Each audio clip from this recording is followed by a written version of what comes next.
나가셔야 돼요.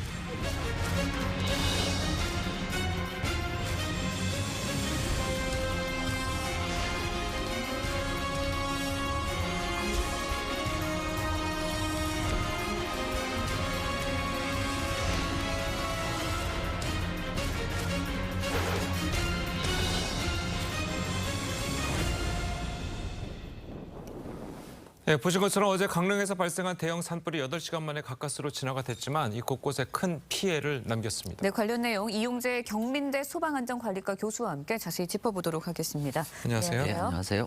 자, 이번 산불로 이제 그 정확한 집계는 내려봐야 되겠지만 네. 이 축구장 530개 면적의 산림이 탔다고 그래요. 자, 이렇게 큰 피해가 발생한 이유는 어디 있다고 보십니까? 기본적으로는 봄철에 건조한 날씨와 또 거기에 강풍 때문에 그렇다라고 볼 수 있고요. 예. 뭐 여러 가지가 이유가 있습니다. 수정의 문제도 있고 뭐 예. 다양한 문제가 있습니다. 네, 예전에 저희가 고성 산불에서도 봤듯이 산불과 강풍이 만나면 얼마나 큰 영향을 미치는지 결과를 낼 수 있는지 절감을 했는데 태풍급 강풍이 부는 이유 어떤 건가요? 이번에도 이제 불었던 바람이 뭐 풍속, 초속 약 30m 정도로 얘기하고 있는데요. 예. 엄청나게 빠른 거고요. 이것이 산불에 어떤 영향을 미치냐면 일단 화재의 속도를 굉장히 빠르게 하고요. 네. 또 하나는 이제 불이 나면 상승 기류가 생기고 그거에 의해서 이제 불꽃이 올라가는 거죠. 위로 예. 하늘로 올라가게 되면 강풍을 만나면 그것이 심지어 수백 미터 이상 떨어진 곳까지 가서 또 불떡이 떨어지고 예. 거기서 또 불이 일어나고 이런 측면에서 아주 그 치명적인 원인이 될 수 있습니다. 그게 이제 영동 지방에 자주 나타나는 뭐 현상이라고 봐야 되는 건가요? 예, 그렇습니다. 매년 뭐 나타나다시피 하는데요. 우리가 예. 보통 양간지풍 이렇게 예. 얘기하고 있는데 이건 이제 지명을 딴 거죠. 양양과 간성, 고성 그 주변 지역에서 봄철에 주로 서쪽 방향에서 동쪽 방향으로 그 태백산맥을 중심으로 해서 예. 강하게 부는 바람. 이걸 이제 양간지풍이라고 하는 건데요. 예. 이번에도 그것이 그 불을 크게 하는데 아주 결정적인 역할을 했다 이렇게 말씀드릴 수 네. 있습니다. 그렇다면 이게 매년 그렇게 발생하는 바람이라면 네. 좀 이렇게 좀 미리 예측해서 산불을 예방하고 자, 그런 모습이 좀 필요하지 않을까요? 물론 시기적으로 지금 양간지풍이 강하게 분다라는 거는 충분히 예측이 가능한 예. 거고요. 근데 그것은 뭐 어떤 사람의 힘으로 막을 수는 없는 노릇이고요. 예. 인간이 할 수 있는 부분이라는 것은 뭐 각종 그 진압 장비라든지 새로운 그 소화 약제의 개발이라든지 또 좀 더 효율적인 어떤 그 장비를 더 도입한다든지 이런 방법으로 피해를 최소화하고 빨리 진압을 하는 것이 현실적인 대책이다 이렇게 말씀드릴 수 있죠. 예. 네, 사실 이제 예보가 없던 큰 비가 어저께 내렸기 때문에 네. 산불 진화에 도움이 받을 수 있었는데 만약에 비가 내리지 않았다면 어떻게 불을 진화할 수 있었을지. 그나마 이제 비가 내려준 게 너무 그러니까요. 다행스러운 예. 일이고요. 지금 산불을 진압하는 데 있어서는 가장 효율적인 게 이제 헬기라고 보는데요. 헬기도 두 종류가 있습니다. 이번 같은 경우도 중간에 이제 바람이 세게 부니까 네. 헬기가 뜨지 못하고 그러니까요. 이런 어려움을 또 겪었거든요. 예. 근데 헬기도 용량이 작은 게 있고 뭐 심지어 한 번에 8,000리터 내지 3,000리터까지 이렇게 담아서 뿌릴 수 있는 효율적인 그런 비행 그 헬기도 있습니다. 그래서 예. 헬기도 조금 더 구체적으로 보면 우리가 알고 있는 물주머니 있지 않습니까? 물주머니에다 담아다가 물을 화재 현장에다 뿌리는 방법이 있고 또 헬기 몸통 자체에서 물을 빨아들여서 화재 현장에다 뿌리는 방법이 있는데 이 물주머니 방식 같은 경우는 굉장히 좀 어려운 점이 있습니다. 일단은 그 장애물에 취약하고요. 그다음에 그 상당한 그 조종하는 데 있어서요. 호버링하는 상태에서 그 굉장히 그 헬기 자체가 위험에 처할 수도 있고 이래서 예. 적극적인 진압에는 네. 다소 부족한 점이 있습니다. 그래서 그런 그 몸통에 헬기 몸통에 아예 물탱크를 이렇게 빨아들여서 뿌릴 수 있는 이런 그 대형 장비의 확충도 반드시 필요하고요. 그다음에 뭐 차후에도 또 말씀드리겠지만 대규모 이제 그 방사포 방식도 있습니다. 이게 산이다 보니까 소방차가 접근하지 못하면 사실은 소방차가 무용지물이 되는 경우가 많습니다. 그렇죠. 예. 도로가 있지 않는 한은요. 그래서 그런 대형 어떤 방사포라든지 이런 것을 특히 강원도라든지 이런 산불이 많이 나는 지역, 경북 이런 지역 또는 그 위험물 시설이 많은 지역 이런 데는 좀 예산이 든다 하더라도요. 그런 것을 빨리 좀 확충하는 것이 피해를 줄이는 데 있어서는 좀 절대적으로 필요하다 이렇게 말씀드릴 수 있습니다. 지금 말씀하신 이제 대형 방사포라는 게 네. 저희가 이제 뭐 이렇게 무기 체계에서 얘기하는 그런 방사포는 그거 아닐 아니고요. 테고 예, 그거는 절대 그래서 어떤 아니고요. 거를 말씀하시는 건가요? 보통 이제 이 방사포라는 건 예. 대용량이라고 해서 포를 쏘듯이 물을 쏜다. 이래서 이제 방사포라고 하는 거고요. 예. 이거는 용량이 보통 1분에 약 7만 5천 리터. 예. 뭐 소방차 수십 대가 할 수 있는 것을 얘 혼자 할 수 있는 거죠. 그래서 물을 끓여들여서 또 이 방사 거리도 예. 약 한 135m 이 정도까지 쏠 수 있다는 얘기죠. 그래서 원거리에서 대규모 불을 진압하는 데는 상당히 효과적이다 이렇게 볼 수 있죠. 지금 우리나라에 그 방사포 들어와 있는 걸로 장비가 알고 있습니다. 한 어느 예. 정도가 돼 있나요? 많은 거는 아니고요.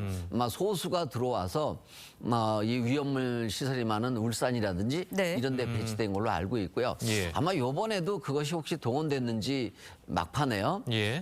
그런 부분은 좀 우리가 살펴봐야 될 부분이죠. 알겠습니다. 네, 또 이번 화재에서 이제 바짝 마른 소나무 숲이 불쏘시개 역할을 했다. 이런 지적도 있는데 어떻게 예, 보시나요? 맞습니다. 소나무라는 게 송진을 많이 머금고 있죠. 예. 그러니까요. 파라핀이라고 하는 건데 어찌 보면 그게 기름보다 더 위험할 수 있죠. 왜냐하면 기름은 그냥 순식간에 확 타버리지만 네. 송진은 이게 아시다시피 오랫동안 지속적으로 탄다란 얘기죠. 그래서 그런 그 수종의 문제가 있습니다. 소나무가 원래 이 불에는 아주 취약한 거고. 그러니까요. 근데 불행하게도 강원도 지역이나 이 산불이 많은 경북 지역, 이 지역에는 대부분의 수종이 그 불에 약한 소나무 숲이 많습니다. 이런 부분도 위험한 요인 중에 하나다 이렇게 말씀드릴 수 있죠. 그러니까 저희가 이제 대형 산불이 날 때마다 항상 이제 그 전문가분들께서 예. 말씀하시는 게 소나무가 이제 불에 타기 쉬우니 네. 다른 나무로 좀 대체하는 게 필요하다고 하는데 그게 잘 안 되는 겁니다. 쉬운 일이 아니겠죠. 예, 그 잘 자라고 있는 멋있는 예. 소나무를 그러니까요. 산불 때문에 다 비워내고 수종 개량한다라는 게 말은 맞지만 현실적으로 굉장히 어려운 부분이 있고요. 예. 차선책으로는 뭐가 있을 수 있냐면 이제 임도.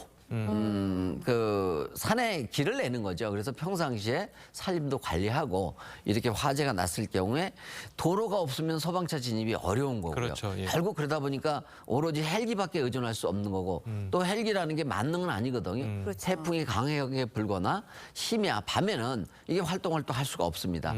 그래서 임도 같은 경우가 있으면 네. 소방 차량이나 이런 그 동력 펌프나 이런 접근이 용이해지죠.